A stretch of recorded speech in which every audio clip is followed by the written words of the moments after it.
So for those of you who haven't met us yet, the Alliance for Animals is a new national charity formed with the aim of creating systemic change for animals.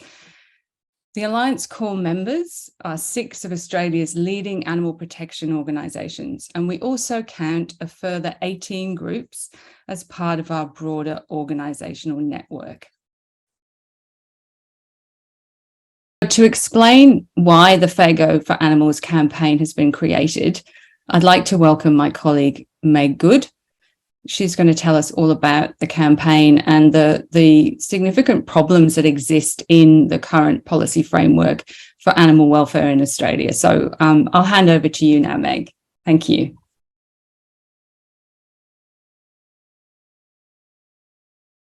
Thank you so much, Peter, for that. So as Peter's explained, I'll just be briefly providing an overview of the Fair Go for Animals campaign. And you might be thinking, what is a fair go for animals? We're all very familiar with the term a fair go for all. It's a very well-known part of the Australian vernacular, and we all have different understandings of what a fair go means. But at its heart, a fair go means treating others with respect and with fairness. And when we say a fair go for all, we envisage the all as not only encompassing humans, but also encompassing animals. And so we think that a fair go for animals means treating animals in a way that respects their sentience and acknowledges the scientific fact that they are feeling, perceiving and emotional animals and protects their welfare. So research shows us that Australians overwhelmingly oppose animal cruelty, that they acknowledge this scientific fact that animals are sentient feeling beings, and they support strong standards of animal welfare. So if this is what a fair go for animals means and what we think should be happening for animals in Australia, the logical question to ask is this what animals are receiving in Australia? Are animals receiving a fair go? Unfortunately, and I'm sure many of you already know the answer is no. Animals in Australia are not receiving a fair go. The animal welfare governance system in Australia is broken. And there are many indicators of how the system is not functioning effectively. One of the first indicators is the fact that under Australian law, the sentience of animals is not recognised under animal welfare legislation, except in just one jurisdiction, the Australian Capital Territory. This is a very foundational, fundamental element of animal welfare legislation, to recognise that the very reason we have animal welfare acts that protect animals from pain and suffering is because they have the capacity to feel pain and suffering. And so the fact that we haven't been able to achieve this most fundamental reform across most of Australia is a real indicator of the fact that the system is not functioning effectively. Another really significant indicator is the fact that numerous practices that cause animals pain and suffering are perfectly legalised under the law in Australia. This is because we've passed various codes of practice, or what are now being termed animal welfare standards and guidelines, that codify standard industry practice, particularly in relation to farmed animals. So certain practices that you might not be able to do to a companion animal, a dog or a cat, because that would fall foul of animal welfare legislation, would constitute an animal cruelty offence, you can do to farmed animals perfectly legally. A classic example are routine husbandry practices such as mulesing, dehorning, castrating, etc. Taking parts of an animal off their bodies without the use of pain relief is perfectly legal.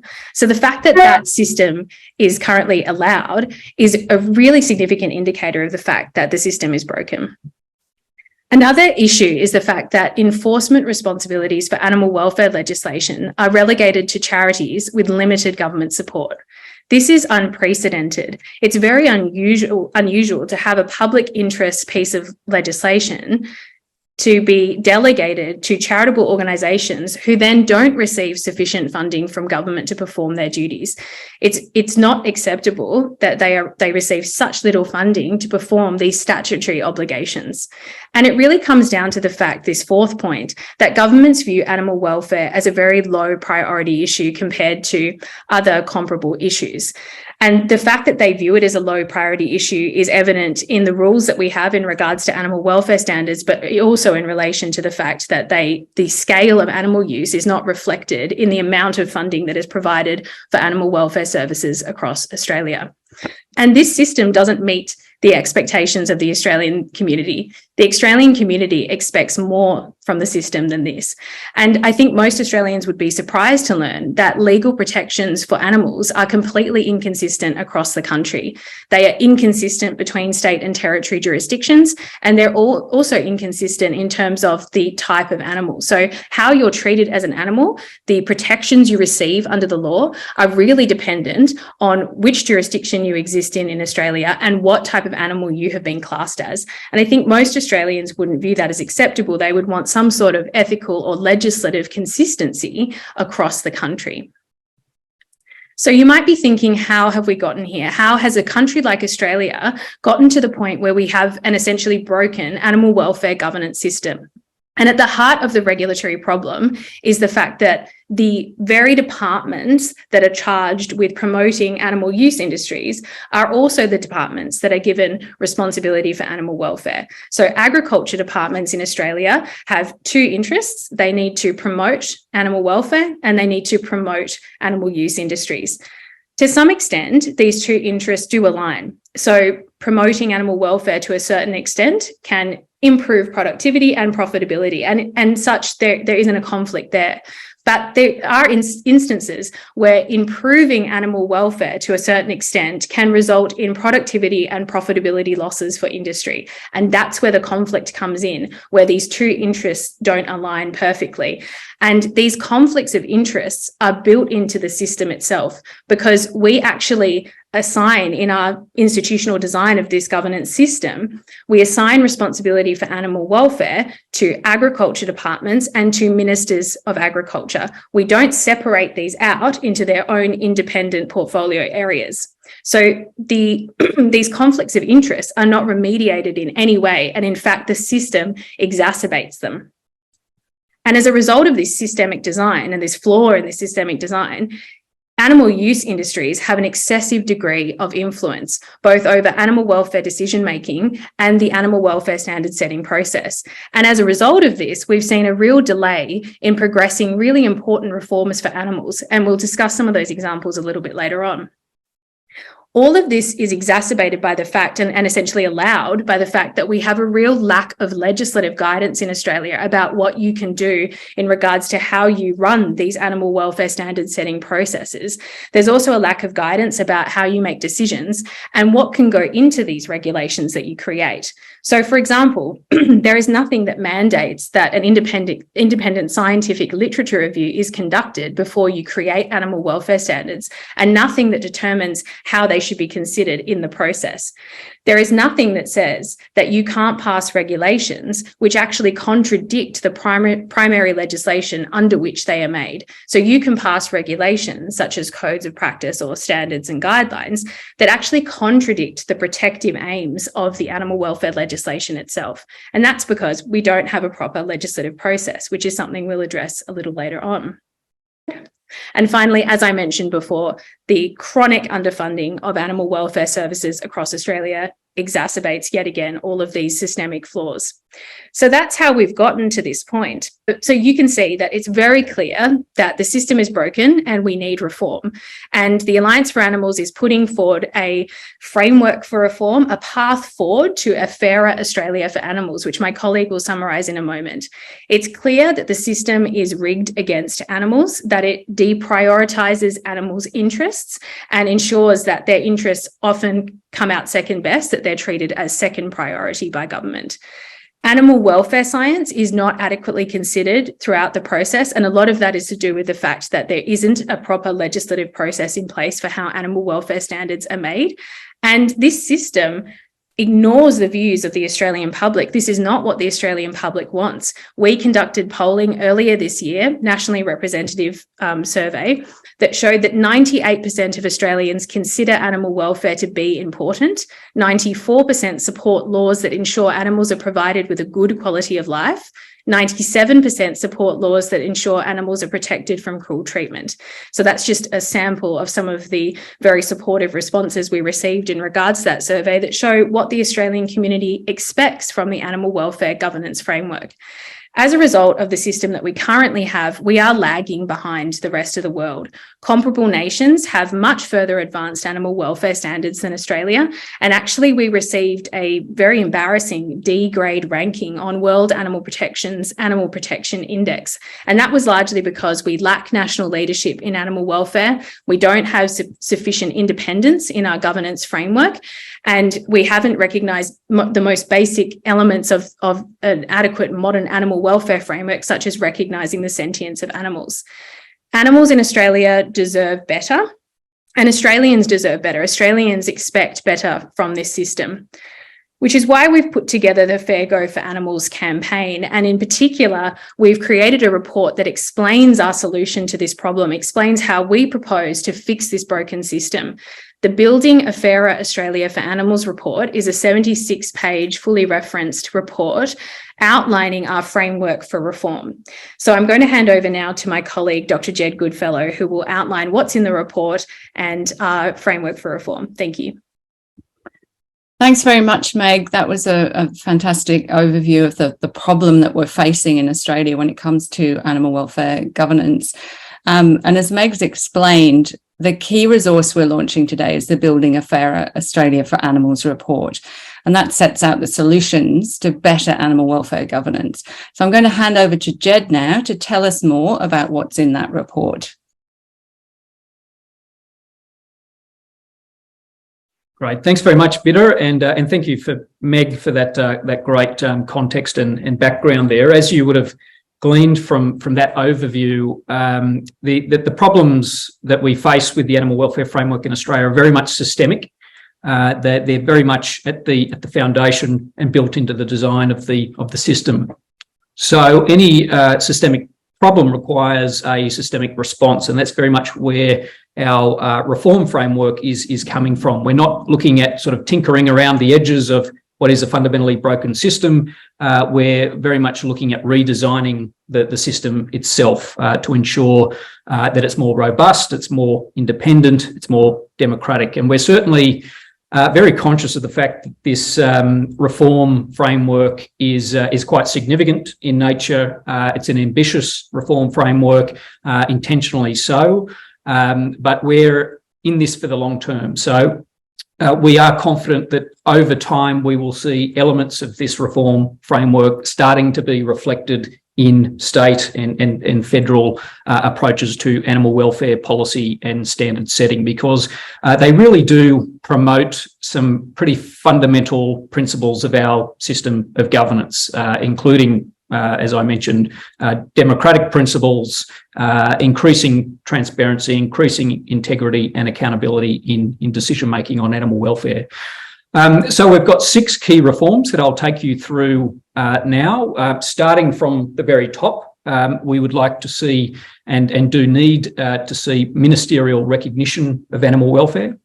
As Meg outlined, currently animal welfare responsibilities are just delegated to agriculture portfolios, and that of course raises a lot of competing responsibilities for those ministers. And we find that even when agriculture ministers, individual ministers may have a strong personal view on animal welfare and may have good intentions going into the portfolio to achieve reforms for animal welfare, when they're in the portfolio, they very soon realise who their key stakeholder base is.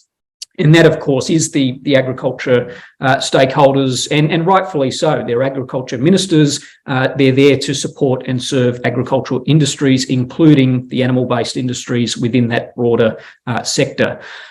So when we see ag ministers, and as an example, here in WA, the outgoing agriculture minister, the Honourable Alana McTiernan, when ministers for agriculture make strong statements around animal welfare or may be critical of certain industry practices, they come under immense pressure from the agri-political lobby groups.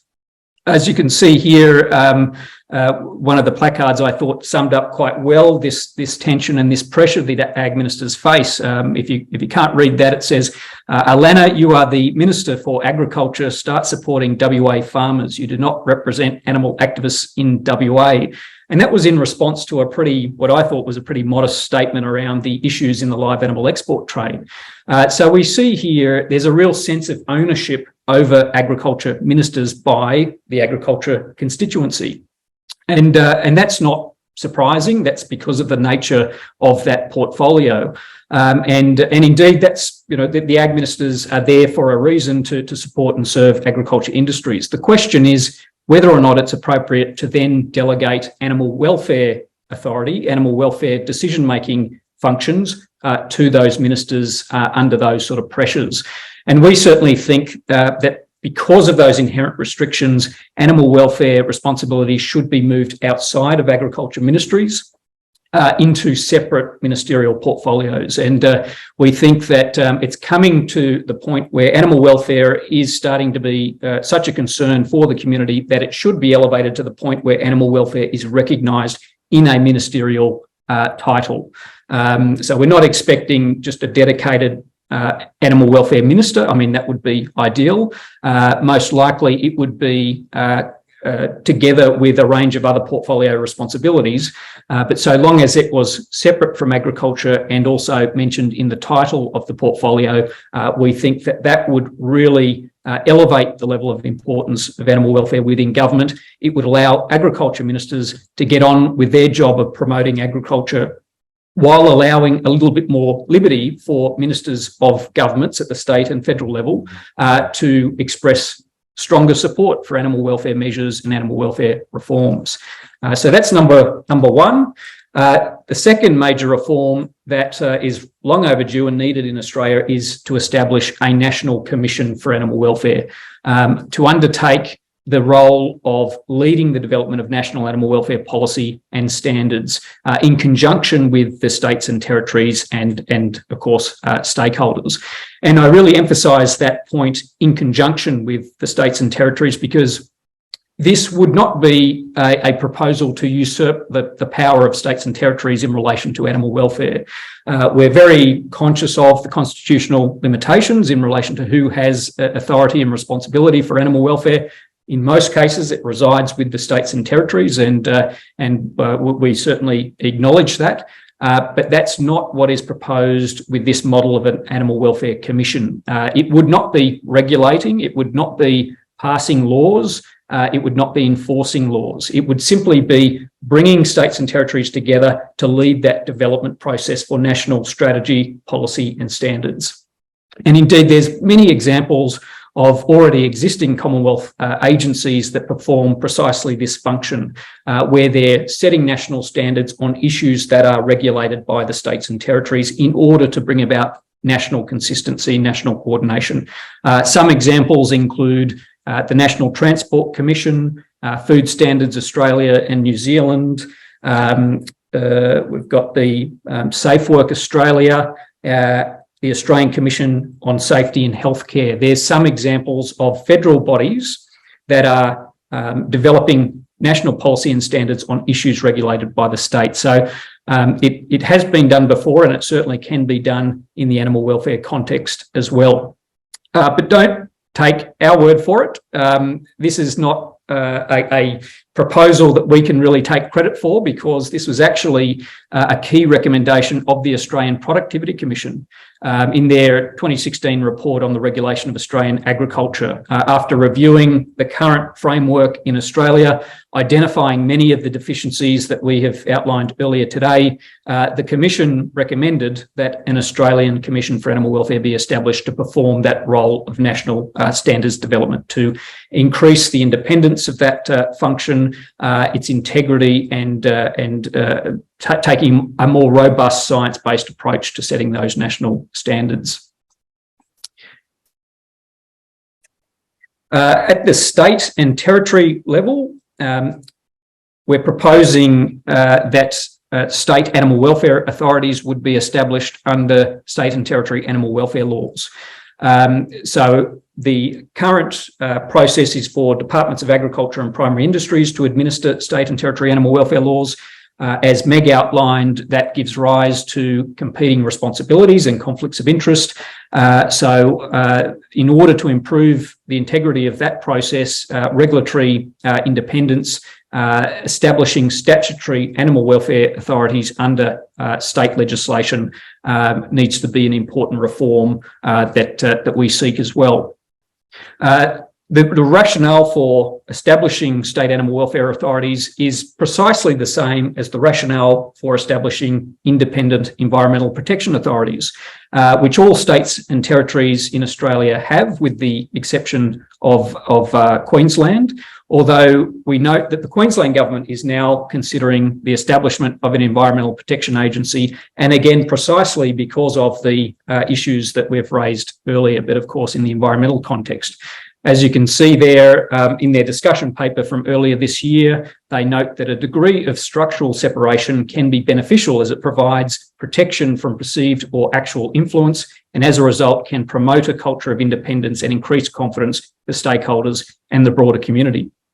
So going through this paper, you could replace the term environment with animal welfare, and it would make complete sense. That the rationale outlined here is precisely the rationale that we outline in the Building a Fairer Australia for Animals report for the establishment of state-based animal welfare authorities.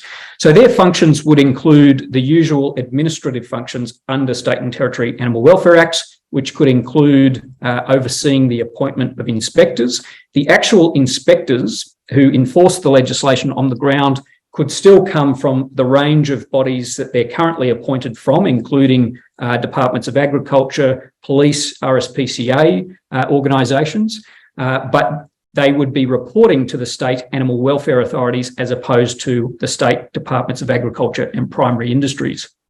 And this would really centralise enforcement efforts, centralise the administration of the legislation, and bring a much needed and stronger focus on animal welfare and regulatory integrity in those functions. So we think that's also a very important reform. So they're really the institutional reforms that are very necessary in order to address those competing responsibilities and conflicts of interest. In addition to that, we really need to see greater consistency taken to the application of our animal welfare laws and the decisions made under them.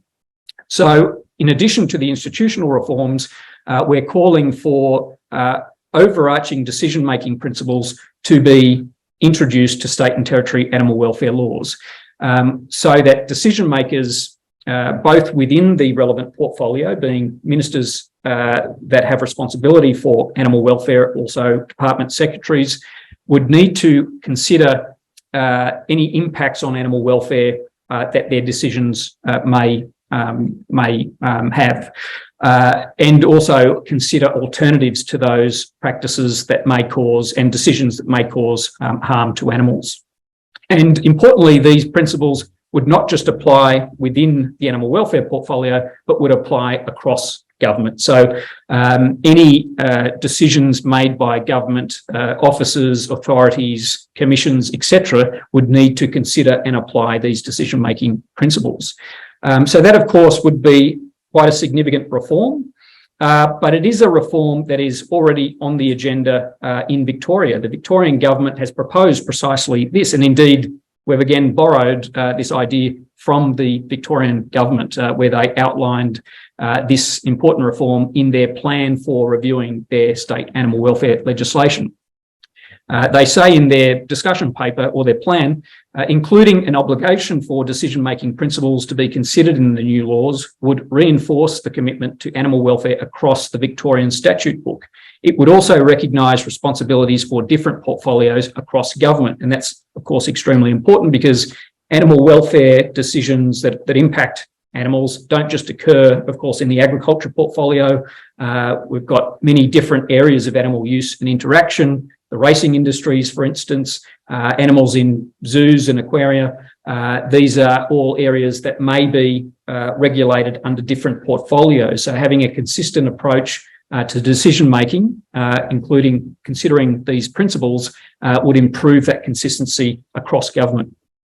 They say that the decision-making principles aim to maximise positive outcomes for animals in their interactions with humans. The principles reinforce that animals have the capacity to feel, perceive their environment, and to have positive and negative experiences like pleasure and pain. So in other words, to recognise that they're sentient, to take that into account in making decisions that may impact animal welfare, and to consider alternatives and to mitigate and or avoid the likely harm caused. In addition to that, recognising the sentience of animals in the objects and purposes provisions of the state animal welfare laws would complement those decision-making principles. Of course, as Meg outlined, the sentience of animals is really the fundamental reason why their welfare matters. It's the reason why we have animal welfare laws. It's the reason why we're all here today discussing these issues, because we acknowledge A, that animals are sentient, and B, that therefore means that their interests are ethically relevant, that we need to take them into account. So recognising animal sentience right up front and centre of the State Animal Welfare Acts would aid the interpretation of the legislation, and again promote that kind of consistent approach to decision making that we really need in Australia. And finally, fair and accountable standards development is also another key area for reform, because I would have to say, in terms of all of the failings of the current framework, this would have to be the biggest in terms of our lack of a national formal process to developing our country's animal welfare standards and codes. So these documents that are adopted under state and territory animal welfare laws are probably more important for animal welfare purposes than the actual animal welfare laws that they're adopted under, because they prescribe the conditions under which hundreds of millions of animals will be treated. So in terms of the numbers of animals involved, what's written in the national standards and guidelines or the model codes of practice is extremely important for animal welfare. Yet despite that, we don't have a formal process for developing these standards. We don't have any legislative requirements around either the process for developing those standards or indeed the outcomes that those standards need to meet. So this is a really significant omission within our current framework that needs to be addressed. At the moment, it's quite an ad hoc process. It relies on a particular state government putting their hand up to say, you know, we'll lead this process. And often that means it's the state government that has the largest proportion of the relevant industry that will put its hand up to lead a process, which of course then accentuates the risks and the potential for those conflicts of interest and for those industry actors and bodies to really capture the policy process. So it's very important that we have a more robust and accountable standards development process in Australia. Ideally, this process would be governed by and led by a National Animal Welfare Commission. But in the absence of that, or until that is implemented, there are a number of features that could be agreed between the states and territories and the federal government in a framework for setting national standards. And we would hope that that framework would include these key elements around independent governance and management, that it would include balanced and inclusive stakeholder representation, independent scientific literature review as a default, step in that process for setting the standards, meaningful public engagement and consultation, and also published reasons for decisions. We don't really get that in Australia in relation to our animal welfare standards. We just get the final standards. In other countries like New Zealand, the National Animal Welfare Advisory Committee that's established under the New Zealand Animal Welfare Act will publish really detailed sets of reasons outlining their rationale for how they engaged in the inevitable sort of trade-off between different and competing priorities. So it's very transparent. Stakeholders and other groups can see how the decisions were made and what the rationale was. But really importantly, the process does need to be reflected and prescribed in the state and territory animal welfare acts as well, as I said, to increase the level of accountability for the process. So that's in relation to those key steps for the development of the standards, but also the outcomes that the standards need to meet. And in New Zealand, another great example there is that the Animal Welfare Act says very clearly that the standards and the regulations adopted under the Act can't be inconsistent with the duties of care and principles outlined in the Animal Welfare Act.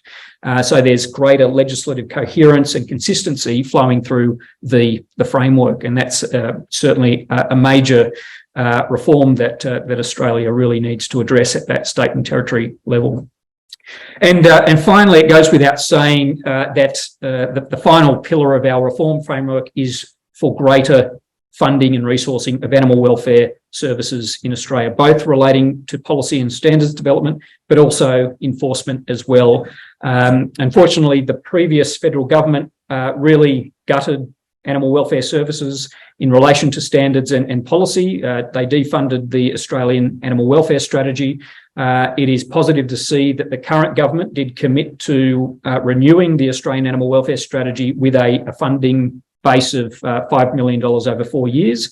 But that's still quite a limited amount when you consider what needs to occur here. And of course, the reforms we're proposing will require further funding, but we're not talking about significant amounts of funding, certainly not relative to state and federal budgetary allocations. And much of the funding can be found and reallocated from existing sources within departments of agriculture and primary industries as well. But that's really all about government priorities again, and increasing levels of funding for animal welfare certainly would be commensurate with community expectations around the level of investment governments should be making in this really important area of public policy. So that is our reform framework. As I said earlier, it is an ambitious reform framework, but it's one that is based on solid policy foundation, and it's one that really does reflect and promote basic and fundamental principles of good governance around democratic principles, around improving integrity in decision making, accountability, transparency, and creating a system that is more inclusive of the community's views around animal welfare. So we're confident that over time we will see these reform recommendations implemented, or at least elements of these reforms. And we certainly invite you to support us in that endeavour. So thank you very much. And if you are part of an organisation that's interested in endorsing what Jed just outlined, our 6-point framework for reform, then you can actually fill out a form on the website and you can choose to endorse the campaign as well. Individuals can also endorse the campaign via signing a pledge, which is at www.fairgoforanimals.org.au. And that may seem like a very small, insignificant thing to do, but it's actually one of the most significant things that you can do, because we can then take that to parliamentarians and in our meetings with decision makers and say to them, actually, X amount of Australians support this reform agenda. These important organisations support this reform agenda. And we can use it to show support for building a fairer Australia for animals. So that's all from me in terms of what you can do for the campaign, and of course encourage you to have a read of the report as well.